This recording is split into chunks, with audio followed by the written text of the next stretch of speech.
If you want to participate, contact me at ordinarywomenpodcast@gmail.com. I'm sure you have great projects to brag about.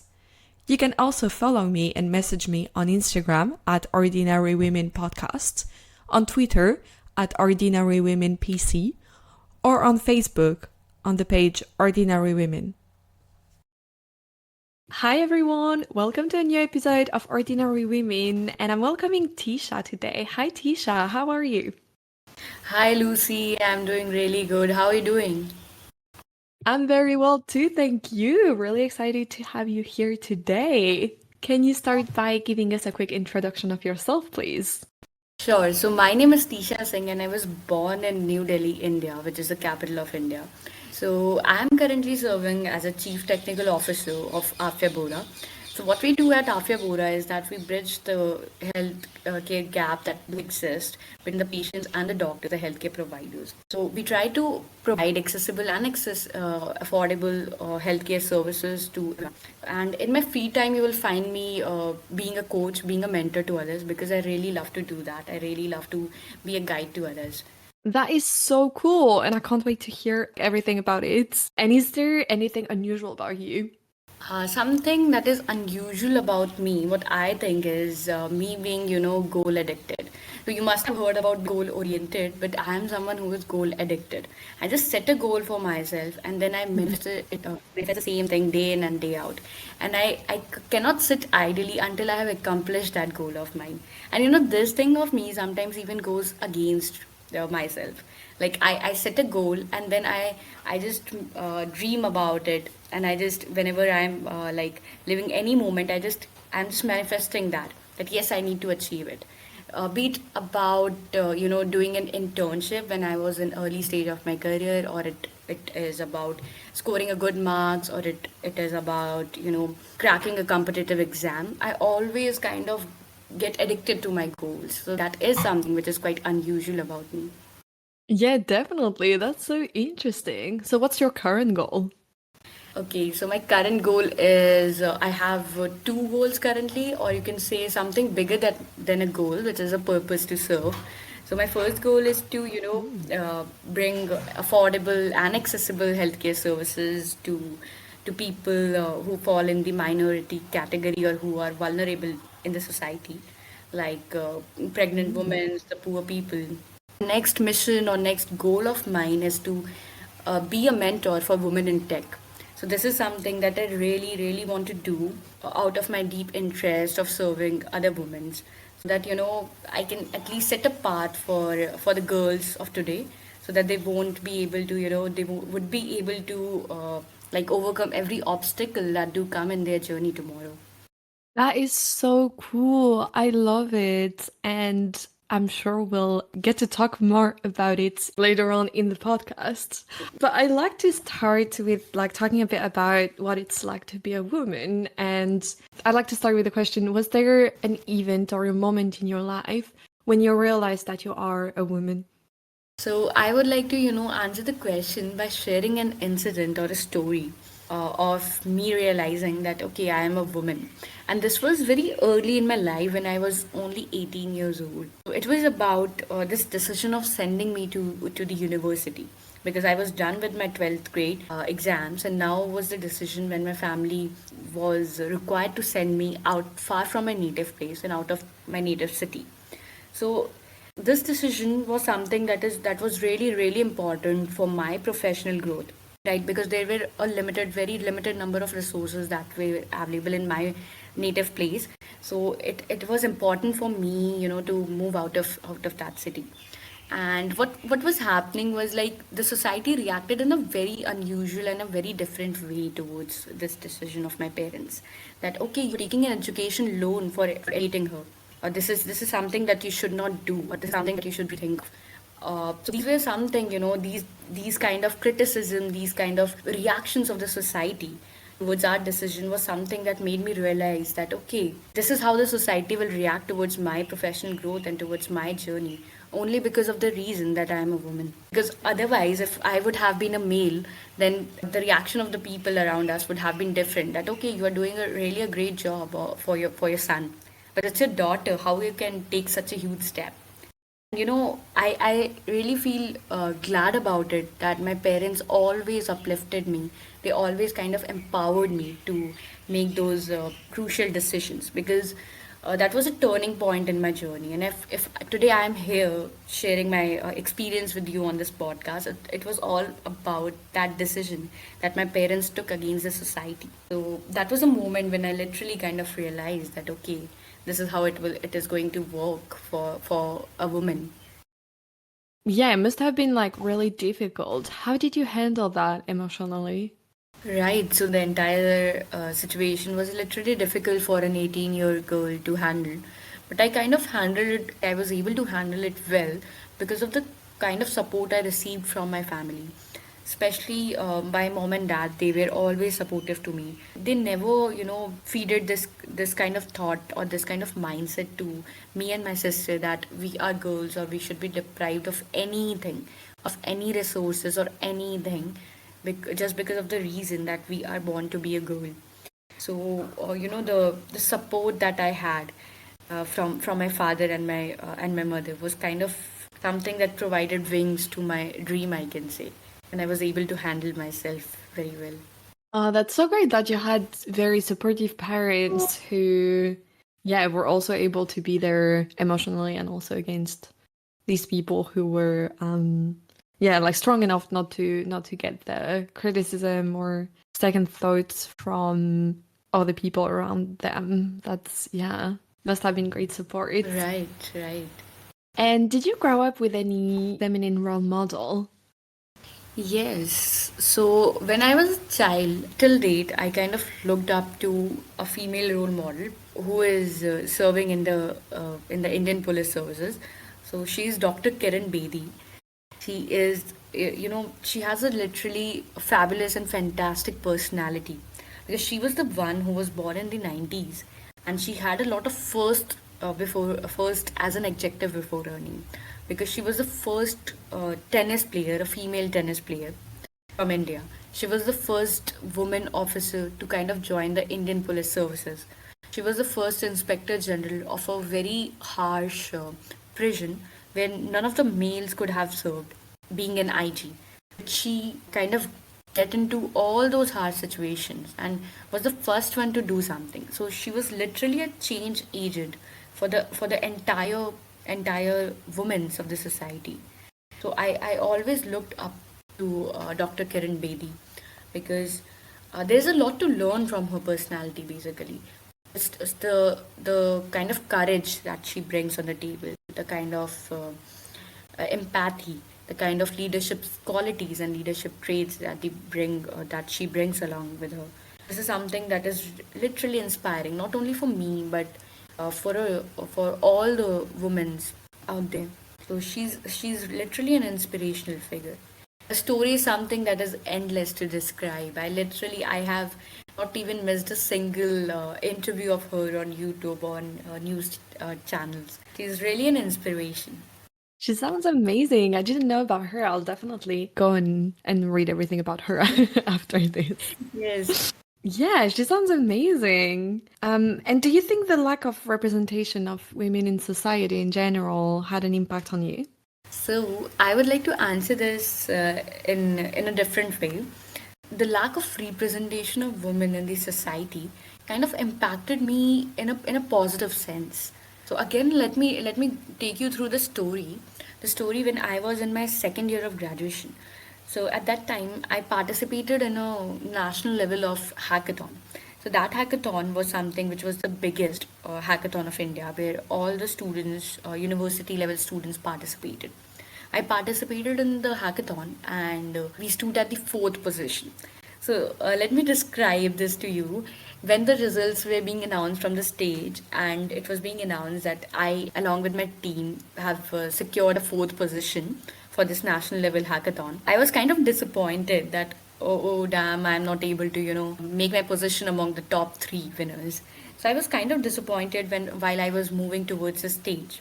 But then when I stood there and I looked around, I kind of realized that there is no other girl who is standing on the stage, and like there was a void created, an empty space that was there. And my expressions kind of literally changed from disappointment to a realization that okay, I'm standing here, no matter that I secured the fourth position, but at least I'm able to fill the void space that does exist. And there were five members in each of the team, and in the among those 20 students, I was the only female who was standing on the stage. I literally kind of felt empowered, and I realized that since there is no woman who does stand on this stage, there must be multiple stages where there is lack of representation of women.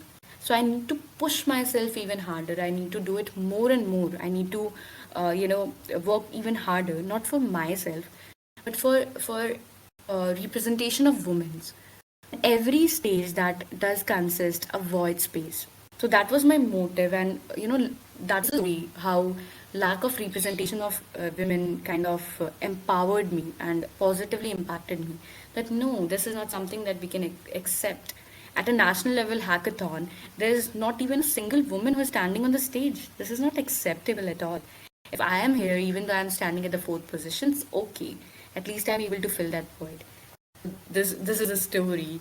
Oh my god, I'm feeling nostalgic here. Yeah. Oh my God. But that's, yeah, it's so wild that, yeah, just there is no woman. Yeah.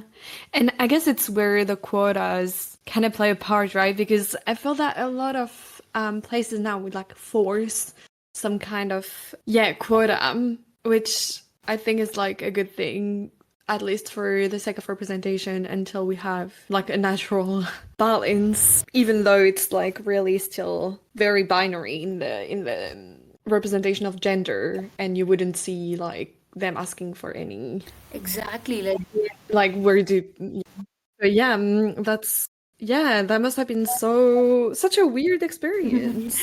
That's really true, Lucy. Actually, there are. I still believe that there are a lot of such kind of stages where only men are standing. It's not only about it. It's an incident that I'm bringing from my past, but there have been multiple such instances and incidents in my life Mm. altogether, where there were only men standing and I was standing alone as a woman. And I literally felt proud of it, although it might be a minor achievement. But what mattered was this value of being a woman and standing there among all men. So that is something that I really, really felt a factor for motivating me, I can say, a factor that had a positive impact on my professional growth, I can say. Yeah, and I'm sure that if there, you were also an inspiration for any woman in the audience who maybe thought, oh, I can't, I don't want to be the only woman, blah, blah, blah. And then seeing you is probably, oh, wait, now I can, and I will. Exactly. I would like to share my story of like I was always surrounded with women right from the very beginning. So I most of my university life being in girls' hostel. So I was always surrounded by girls around me, but I never kind of resonated with anyone because girls around me, they have a different kind of goals for themselves. They are more oriented towards the stuff that the society expects them to do, like to get settled, Mm. to get married or something like that. So I always, kind of felt a lack of support or a lack of like-minded mindset people around me, especially girls, because as I mentioned, I had a lot of girls around me, but that like-minded mindset was always missing because I'm all about, my goals, my vision, my work, and I love to be simple and plain. I love to avoid makeup. On the other hand, when I see my peers, they're all about, oh my God, what should I wear today? What should I do today? So I always lack that kind of, ecosystem on which I can rely, where people are talking about how to upgrade ourselves professionally, how to explore new things, how to build new tech products. Yeah, which is so important, yeah, to have people who think the same. That actually leads very well to my next question, which was gonna be, do you currently have any female role model?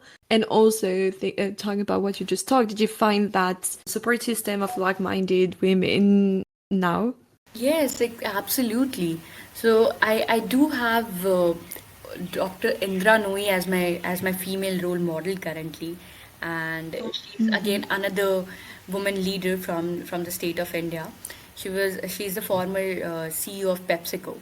So Indra Nooyi is again another woman leader whom you can look up to. She is someone who is again a change agent for the society.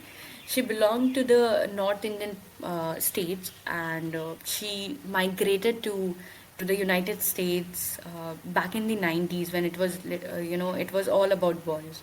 And right from that stage of her life, she kind of uplifted herself and managed to run a company, and not only run a company but generate some good number of profit, good revenue for the company.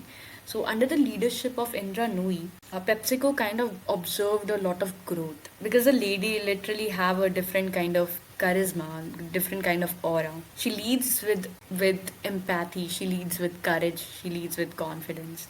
And if anyone goes through her story, it kind of fills you with tons, millions of lessons to bring with you. So yes, she is my role model, and I have learned a lot from these leaders. Although they don't belong to my space, belong to a different like administrative space, or a different space, but there are a lot of things to learn from their story and then apply in my domain. For example, how to lead with empathy, how to lead with courage, how to walk into a room which is full of men and be confident and talk about your expertise, talk about your experience, and have that courage, a calculated amount of risk sometime being a woman.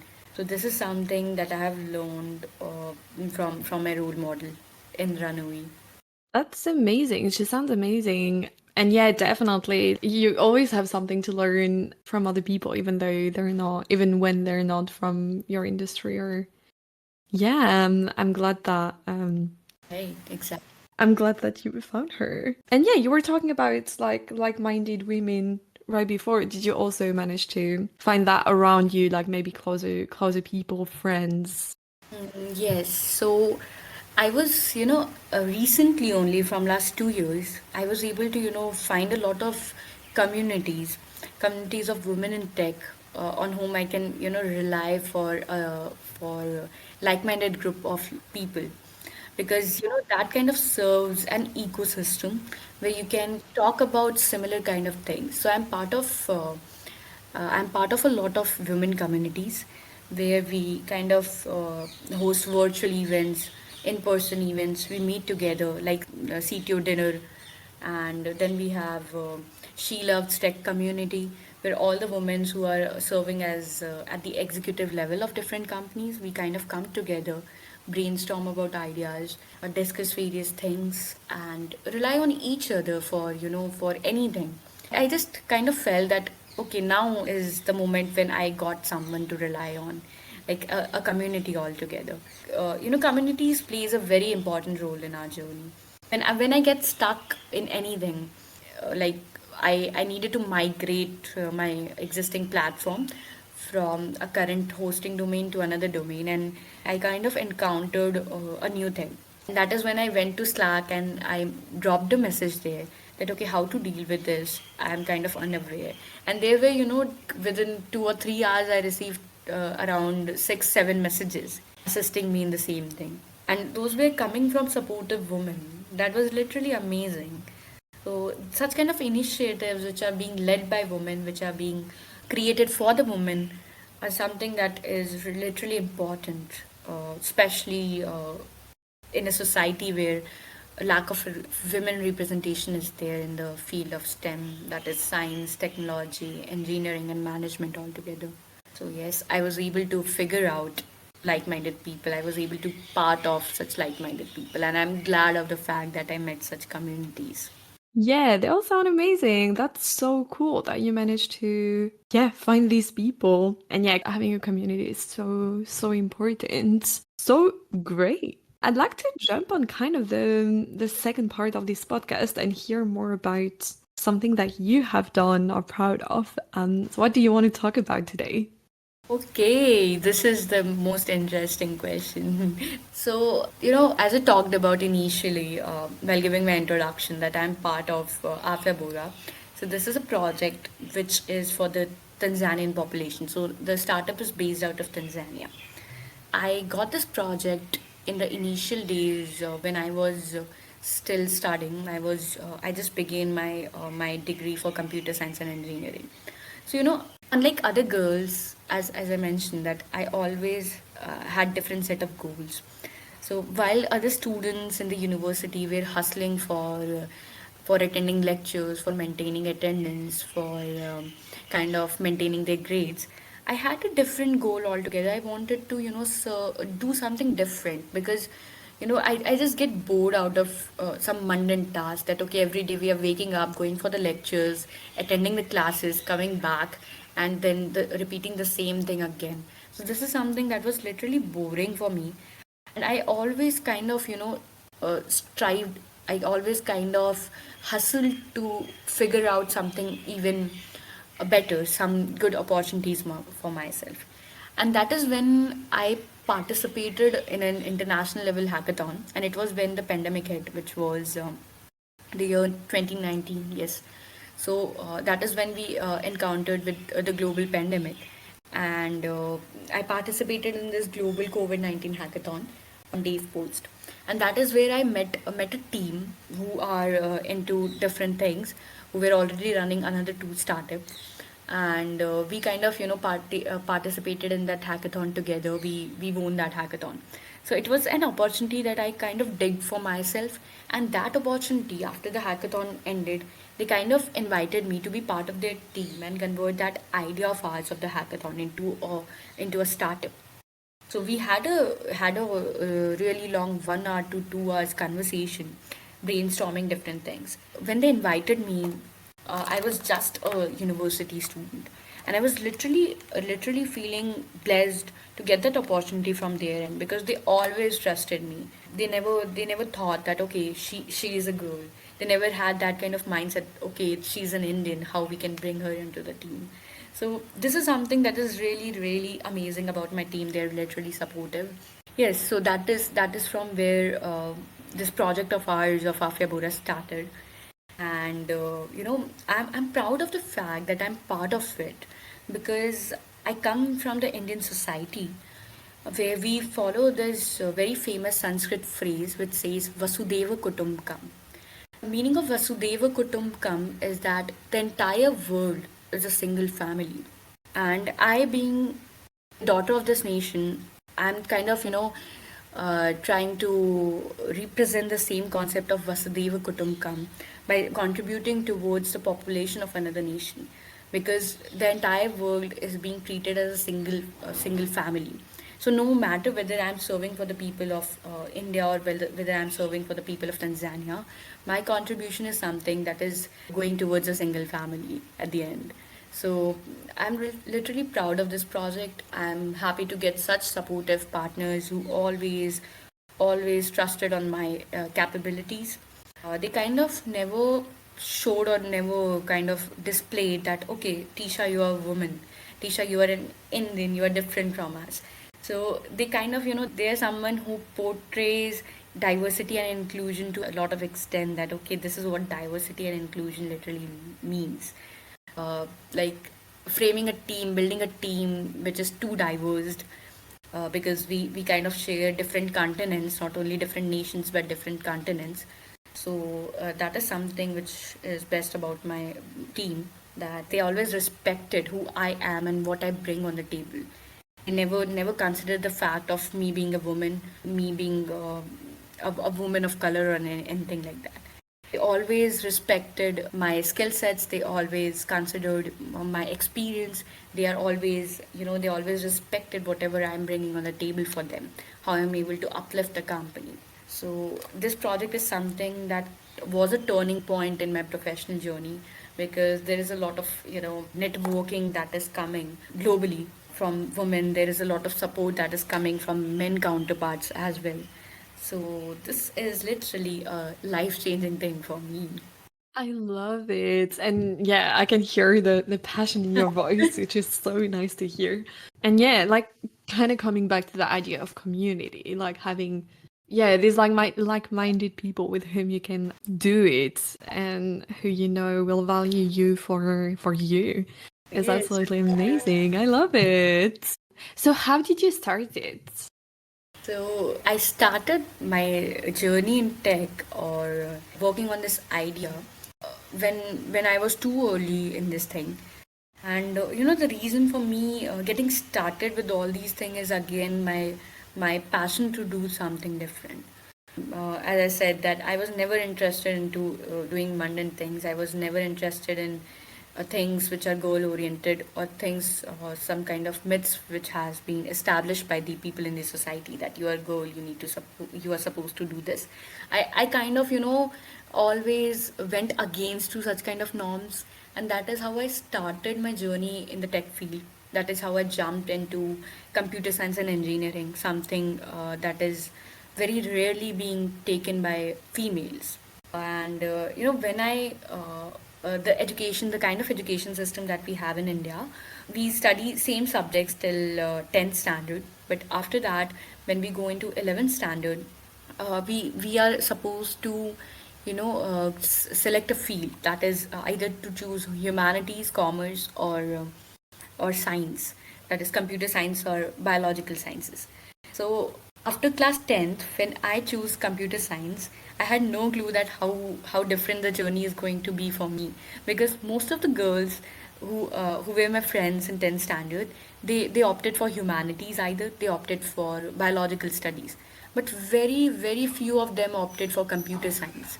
And I wasn't aware of the fact that this is the beginning point of my journey, and this is something that I have chosen differently for myself.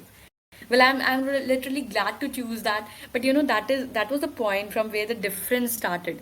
Because when I'm kind of again being nostalgic because I'm moving back to my first day of 11th standard. So when I entered into the classroom, there were 70 boys in the class, and I was looking for a girl, and I could only figure out that okay, I there are only two girls in the field of computer science, and all the girls have been to the stream of humanities or biological sciences. That is from where the difference started. That is from where my different journey started, because you can literally count the difference of the ratio. Like there were 70 boys and there were two girls in the class. It was literally a different kind of situation altogether, because whenever the teacher used to enter into the classroom, they always used to give their attention, pay their attention towards the boys, because they were present in the majority. And this whole thing continued for 2 years. And we were kind of as we were less in numbers, we were kind of dominated, not intentionally but unintentionally. We were being dominated by males. Our professors were males, our classmates were males. They used to get involved into a lot of things that we were not supposed to get involved into. So that is from where the difference started, because I entered into a different world of tech, because yes, that was kind of different. Yeah, no, I can only imagine. And did you know before joining that you would be so few women? No, I didn't had a clue, because my parents or anyone else in my entire family, no one ever pursued this thing, this field of engineering or computer science. So I'm the first girl in my entire family from decades who has pursued this thing. So I literally lacked that guidance, and it was just you can say that it was a childish decision of me because I was too young then. But now I am aware of what I am doing, and now I am literally aware of what kind of impact should I bring, what kind of empowerment should I do, what kind of responsibilities should I take, so that I can kind of be an example for other young girls, that okay, this is what you can do. Definitely.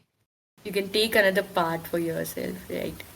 Yeah, and it's also like, in a way, it's so great that you didn't know because just as when your families, I don't know, like friends and like other people around were saying that, oh, why do you did that, blah blah blah. At least you did like It reminds me of that Mark Twain's quote, they didn't know it was impossible, so they did it. You know, like you didn't know it would be hard. So there was no second thought, and at least you didn't get that doubt. Not to dismiss the fact that it was hard after, like for sure, and it shouldn't be this way, but the like reality is that it is, and at least it's kind of nice that you didn't doubt or didn't go just because of it, and you still went and gave everything, and here you are now in an amazing position. Thanks a lot for that. And you know that's true that sometimes you take unknown paths which are quite unusual, unknown to you and to other people, and you start being unsure of what you are heading towards. But then the journey kind of gets more interesting, more amazing. Yeah. And was there anyone important, any important figure in this journey and yeah, in everything? Okay, so no, there's no doubt to this answer. I definitely have a very important figure to all this thing. My mom.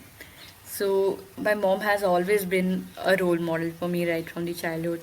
You know, the way she handled everything, emotionally also. She has always been a figure of inspiration for me because I have observed her journey very closely, how she navigated every difficult situation of life, and you know she literally kind of taught me a lot of things to me and my sister because where you're coming from, your childhood journey, your upbringing matters a lot. No matter how far you go in your life, your childhood journey kind of impacts you every time. And I'm glad of the fact, proud of my upbringing, that they always supported me and my sister in a different way and never allowed us to lack anything in life. That's amazing. Yeah, and it's so important. Well, you were just saying it's so important to have that around you and to grow. That is amazing. And what challenges have you faced? Okay, so there were no doubt there were too many obstacles, too many challenges in my journey. Um, it was, you know, sometimes this is something that I think so is to be experienced by everyone, irrespective of what stage you are at. Even though I become an executive level of person in some very good company, a company with earning a good revenue, it doesn't matter, but it is something that is always going to exist, which is the need of women to prove themselves. And this is Mm. something that I always kind of felt that whenever you be part of a room where all men are there, and you enter in that room, you kind of quite get insecure, not because of them, but because of your own mindset, which is coming from the society, right? So sometimes you need to prove yourself, sometimes you need to display your competency, your credibility, because being part of the room where you are the only woman, or maybe you are among the very few women. So this is something, you know, at this point I would like to, you know, a thought is coming in my mind of from the story of Indra Nui, which she shared. So when it was, you know, when she joined the company, like PepsiCo, so during the initial days of her joining, everyone was looking up to her because she was the female leader there in the company. So when she used to park her car and she used to go into the office, the entire area was focused onto her. Even she was not sure that why people are too much into looking at her, but it was like, you know, kind of they are always there to judge. You know, whether you are a leader, whether you are an employee, people are there to judge. So when she used to park her car and go to the building, they always looked at her, used to stare at her, how she's dressing, how she's walking, how she's behaving, whether she's being too arrogant being a woman. So these were kind of things, you know, it doesn't matter how which level you go at, but it is something that is going to get continued. Yeah, that's so annoying. I'm so sorry she had to go through that as well. And also when you were saying, yeah, that it's our own mindset, it's also like once you've experienced that so many times, because especially with misogyny, discrimination against women, like I guess we're all as women kind of used to having men, like having to prove ourselves to men. And then at some point, you just don't think about it anymore because you're so used to doing it and so used to men behaving this way or other people. Not that misogyny is, unfortunately, only for men. But yeah. And was there anything that was easier than you thought would have been? I would like to answer this question by saying that once anything is done, any goal is achieved, we always think how easy it was. Because initially, when we start, there is a very famous saying that the first step is the most difficult step that you take towards anything. It is that first step that brings all the obstacles on your journey. Once you are on your path, once you decided, you build that mindset that okay, I have to take this path, I have to go through this hard journey. You will be all set to go, but it is about the first step that you take. So yes, things were easy. Things turned out to be easy at the end, or always, no matter how difficult it was when I started, no matter how difficult it was during the journey. But once the goal has been accomplished, I kind of bring a lot of lessons from the path of accomplishing the goal, and I kind of try to apply those lessons further. But once it is done, it seems literally easy. Whatever I have achieved, whatever I have done, initially I'm like, I kind of, shiver, I kind of feel fearful. But once it is done, the performance is done, I always come up being better than what I was previously. I love that. It's so true. And I feel like it's true for like so many things that we tend to, even like when you break up with someone and there is that thing that your brain remembers only, I don't know how it's called, but yeah, your brain tend to remember the good things and not so much the struggles and the less positive experiences, which is so funny. When I was at uni, I was a very insecure, or even in high school, I was a very insecure student. I always thought that I would get I was like that annoying student who'd be like, oh my God, I completely failed, and then got a quite good mark. But every single time I was like, oh, but I can't do it. I won't get my year. I won't get my, like, I won't pass this semester or anything. Oh my And I remember in second year of uni, my dad telling me, well, I kind of struggle to believe that because you say that last semester and the semester before and the semester before, and you always got good grades. So, but yeah. That's true. It happens sometimes, and I do remember even my story. I was that scared kid as well. And then you do it and you're like, oh, yes, I was able to, like. Yes, I was able to do it, and then we feel like okay, I so dumb I was to think it like that way. It happens. Completely. Yeah. And I mean, we touched a bit on that, but I would love to hear more. Why are you proud of it? So I am proud of it because of so many reasons. As I mentioned that firstly I am able to like whatever I have done so far, whatever I am heading towards, I am able to lead by example. Like for example, even if a single person on the entire planet is getting inspired, is getting influenced by my journey, by my story, I will literally feel proud of me and proud of my parents. So because it's really important to be an influential figure in the society, even if you are putting your influence on a single person on the planet, still it's important. And I'm trying to as I mentioned that I kind of love teaching. I kind of love mentoring people, and this is something that I literally love to do as a hobby in my free time. So when I encounter girls who are into the field of STEM and they're all confused or they're just starting, they're too early in their career, I just kind of ensure that I am able to create that space for themselves. I'm able to allow them to learn, to make mistakes and then to learn. When some female interns or anyone joins in my company, I make sure not only female interns but anyone who joins in the company as an intern, I just make sure that they are allowed to get that learning environment. They're allowed to rely on us to learn and to move ahead in their journey.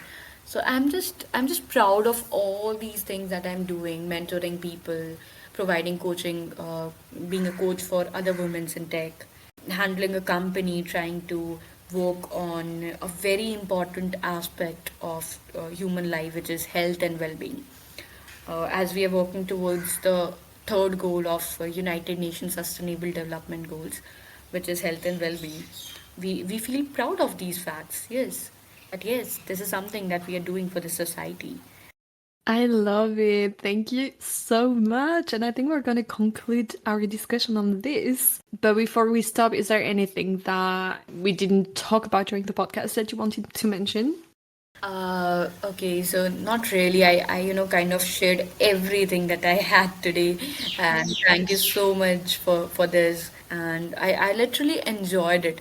I didn't even realize that we are at the end of this podcast now.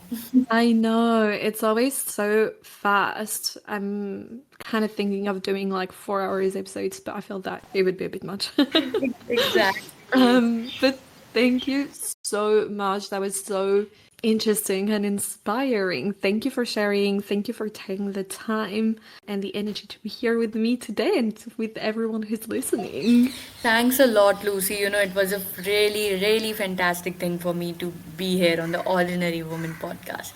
I hope that everyone, all the people who are connected with me, will be hearing the podcast and will be, hearing about themselves from me. Like I have spoken about my co-founders, I have spoken about all the people in my team. So I would literally, love to spread this to all the people in in the society.